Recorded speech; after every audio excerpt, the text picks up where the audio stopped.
अस्सलामुअलैकुम वरहमतुल्लाहि वबरकातुहू। नाजरीन, आज का हमारा मौजू है गले के मुताल्लिक।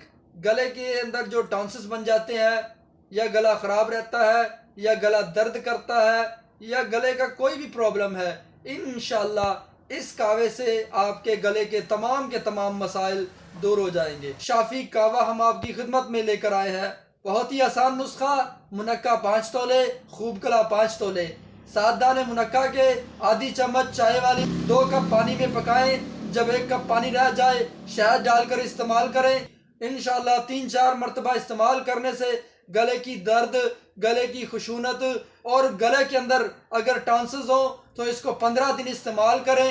इंशाअल्लाह गले के टॉन्सिस ख़त्म हो जाएंगे। बहुत ही ज़बरदस्त नुस्खा है। तो नाजरीन, दुआ में याद रखिए। अल्लाह ताला आप सबका हामी और नासिर। अस्सलामु अलैकुम वरहमतुल्लाहि वबरकातुहू।